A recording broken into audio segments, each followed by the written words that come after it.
Hola, ¿qué tal? Somos el equipo número 4 que está conformado por Fernández Arias, Eduardo David, García Medina, Rafael Iván y Morales Tinoco Alejandra del grupo 108 de la carrera en Docencia de la Matemática. Hoy dentro de nuestra materia Desarrollo Conceptual de la Matemática hablaremos sobre algunos matemáticos alemanes, comenzando por Gauss. Carl Friedrich Gauss, mejor conocido como Gauss, el príncipe de las matemáticas, nació el 30 de abril de 1777. Fue un matemático, astrónomo y físico alemán que contribuyó significativamente en muchos ámbitos, incluida la teoría de números, el análisis matemático, la geometría diferencial, la estadística, el álgebra, la geodesia, el magnetismo y la óptica. Desde pequeño se puede decir que fue un niño prodigio. Este aprendió a leer por sí solo, indagando en su familia cómo se pronunciaban las letras. Un día, uno de sus profesores le pidió que sumara todos los números del 1 al 100. Poco después de darse la tarea, Gauss ya había tenido el resultado: 5050. Este es el resultado de lo que obtuvo sumando el primer término con el último, el segundo con el antepenúltimo, y así sucesivamente. Obtenía un resultado constante, obtenía 101.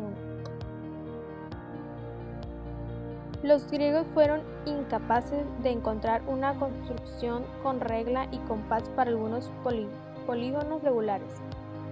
Gauss, uno de los más grandes matemáticos que ha existido, en 1796, cuando tenía 19 años, se dio cuenta de que el número 17 tiene dos propiedades especiales que combinadas implican que existe construcción de regla y compás para polígono regular de 17 lados.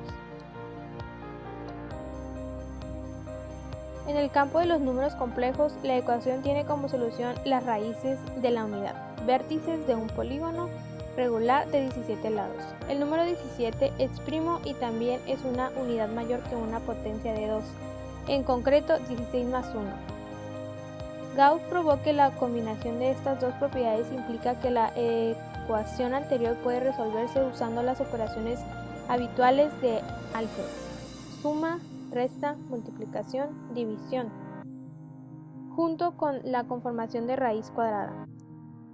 Y toda esta operación puede realizar geométricamente usando regla y compás. En resumen, debe de haber una construcción de regla-compás para un polígono regular de 17 lados. Distribución normal. En estadística y probabilidad se llama distribución normal, distribución de Gauss, distribución gaussiana o distribución de Laplace-Gauss, a una de las distribuciones de probabilidad de variedad continua que más frecuencia aparece en estadística y en la teoría de probabilidades. La gráfica de su función de densidad tiene una forma acampanada y en simetría respecto a un determinado parámetro estadístico. Esta curva se conoce como campana de Gauss y es el gráfico de una función gaussiana. La importancia de esta distribución radical en que permite modelar numerosos fenómenos naturales, sociales y psicológicos, mientras que los mecanismos que subyacen a gran parte de este tipo de fenómenos son desconocidos, por la enorme cantidad de variables incontrolables que en ellos intervienen. El uso del modelo normal puede justificarse asumiendo que cada observación se obtiene como una suma de unas pocas causas independientes. Para finalizar, una de las frases célebres de Gauss: los encantos de esta ciencia sublime, las matemáticas, solo se le revelan a aquellos que tienen el valor de profundizar en ella. Hola, ¿qué tal? Mi nombre es Rafael. Ahora hablaremos sobre un matemático. Su nombre era George Friedrich Bernhard Riemann, mejor conocido como Bernard Riemann. Él nació en Alemania el 17 de septiembre de 1826 y falleció un día 20 de julio de 1866 en Italia. Fue un matemático alemán que realizó contribuciones muy importantes al análisis y geometría diferencial, algunas de las cuales allanaron el camino para el desarrollo más avanzado de la relatividad general. Su nombre está conectado con la función z, la hipótesis de Riemann, la integral de Riemann, el lema de Riemann, las variedades de Riemann, las superficies de Riemann y la geometría de Riemann, y entre otras. Hablaremos sobre la integral de Riemann. La integral de Riemann se utiliza para calcular el área exacta bajo de una curva en un intervalo finito, en este caso AB, siempre y cuando la curva f de x sea continua en este intervalo y esté acotada. La idea que se utiliza en el cálculo de la integral de Riemann es dividir la religión coloreada en rectángulos, de tal forma que nos permiten aproximar el valor del área de una curva, mediante la suma del área de rectángulos conocidos por todos. Área base por altura. En la rama de las matemáticas conocida como análisis real, la integral de Riemann, creada por Bernhard Riemann en un artículo publicado en 1854, fue la primera definición rigurosa de la integral de una función en un intervalo. La suma de Riemann. Una suma de Riemann es una aproximación del área bajo la curva, al dividir en varias formas simples, tales como rectángulos o trapecios. En una suma de Riemann izquierda aproximamos el área con rectángulos, normalmente de ancho igual, donde la altura de cada rectángulo es igual al valor de la función en el extremo izquierdo de su base.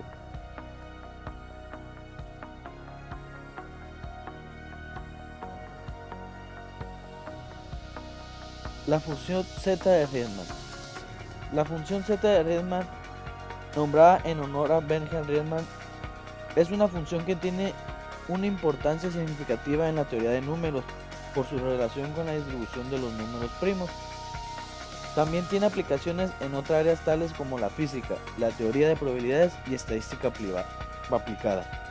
La función z de Riemann está definida para valores complejos con parte real mayor que 1. La esfera de Riemann es un modelo de plano complejo extendido, el plano complejo más un punto en el infinito. Este plano extendido representa los números complejos extendidos, es decir, los números complejos más un valor para infinito. Con el modelo de Riemann, el punto infinito está cerca de números muy grandes, al igual que el punto cero está cerca de números muy pequeños. La esfera de Riemann, llamada así en honor al matemático del siglo XIX Bernhard Riemann, es una esfera obtenida de un plano complejo mediante la adición de un punto de infinito. Estas son algunas de las funciones de Riemann.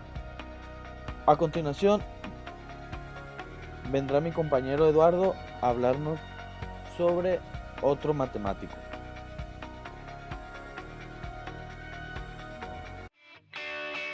Hola, mi nombre es Eduardo y yo les hablaré de Georg Ferdinand Ludwig Philipp Cantor, o mejor conocido como George Cantor, el cual fue un matemático que nació en Rusia en el año de 1845. Cantor es considerado el padre de la teoría de conjuntos, el cual hoy en día es la base de las matemáticas modernas. Gracias a sus investigaciones sobre la teoría de conjuntos infinitos, se convirtió en el primero en formalizar la noción del infinito bajo la forma de los números transfinitos.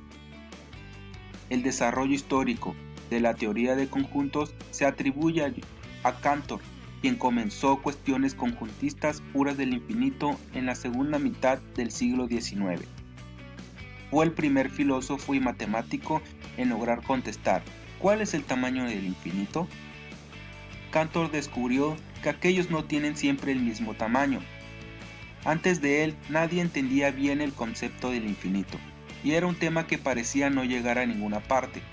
Pero Cantor demostró lo contrario, que era perfectamente entendible y que de hecho no había solo un infinito, sino muchos infinitos. Para poder hacerlo, comenzó con los números 1, 2, paró con un conjunto más pequeño, como el 10, 20, 30, 40 y 50. Lo que demostró es que esos dos conjuntos de números infinitos tenían el mismo tamaño, porque podemos emparejar 1 con 10, 2 con 20, 3 con 30, 4 con 40, 5 con 50 y así sucesivamente, por lo que ambos infinitos tenían el mismo tamaño. Pero ¿qué pasa si tenemos fracciones? Recuerden que entre números enteros existen infinitas fracciones, así que seguramente el infinito de fracciones es mayor al infinito de números enteros. Lo que Cantor hizo fue emparejar los números enteros con el conjunto de infinitos en fracciones y lo hizo mediante esta tabla de manera en zigzag. Así, la infinidad de todas las expansiones decimales infinitas de números es un tipo de infinito más grande que la infinidad de números enteros. Nos muestra que la prueba de emparejamiento de Cantor demostró que el conjunto infinito de números racionales es contable y tiene el mismo tamaño que los números naturales. Entonces puede que todos los infinitos tengan el mismo tamaño y así el concepto de infinito se abrió. Y la pregunta, ¿todos los infinitos tienen el mismo tamaño? Un día probaba que sí, al día siguiente demostraba lo contrario. La razón, ambas respuestas son correctas.